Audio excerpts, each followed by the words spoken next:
ఇలా షామీర్పేట ఏమంటేనే ఇది ఈ షామీర్పేట భారతీయ జనతా పార్టీకి అడ్డ ఇది, ఇవాళ అడ్డ ఇది. నేను భారతీయ జనతా పార్టీ ఎంపీని, నేను ఇక్కడ భారతీయ జనతా పార్టీ ఎంపీని. నేను దక్షిణ భారతదేశంలో మొట్టమొదటిసారిగా ప్రచారం జరిగితే నరేంద్ర మోడీ గారే స్వయంగా వచ్చి నా ఎలక్షన్ ప్రచారం చేసే విషయం మీకు తెలుసు.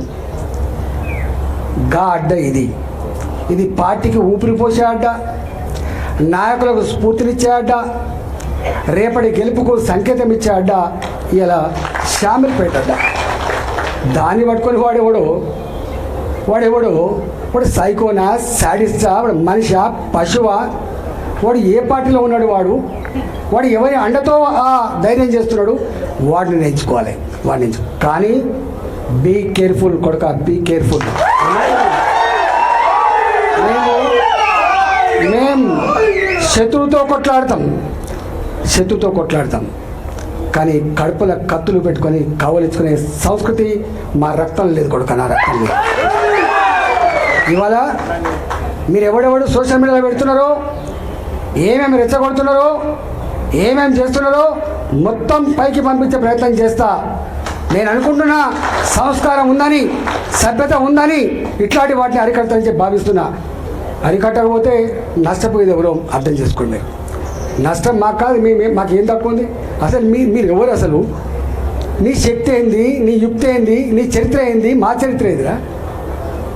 2002లో వచ్చిన నా జిల్లాకి, 2002లో వచ్చిన నా జిల్లాకి 2 సార్లు నేను జిల్లా పార్టీ అధ్యక్షుడిగా పనిచేసిన, నేను 2 సార్లు జిల్లా మంత్రిగా పనిచేసిన. నేను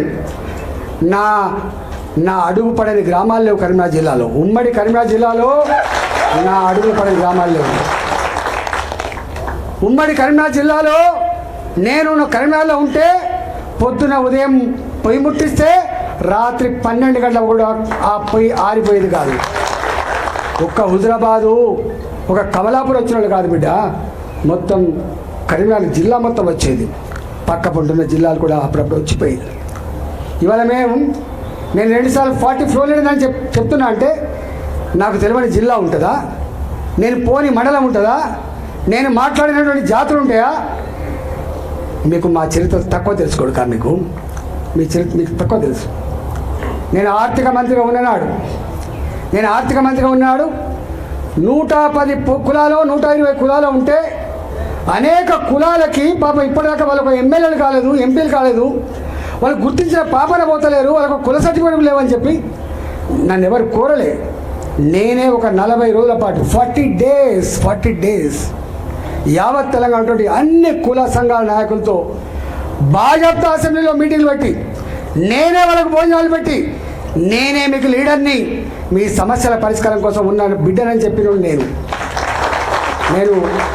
40 రోజుల పాటు ఆ పనిచేసిన.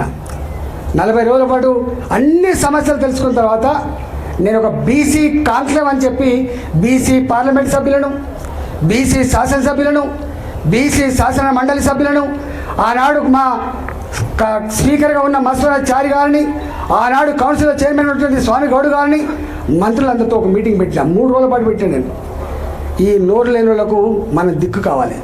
తెలంగాణ రాష్ట్ర ఏర్పాటు కేవలం భౌగోళికమైనది కాదు. తెలంగాణ రాష్ట్ర ఏర్పాటు ఈ జాతులకు స్వేచ్ఛ కావాలి, ఈ జాతులకి ఫలితం అందాలనేటువంటి సంకల్పంతో ఉన్నది. కాబట్టి మనం వీళ్ళ కోసమే చేయాలని చెప్పి 3 రోజుల పాటు చర్చించాం మేము.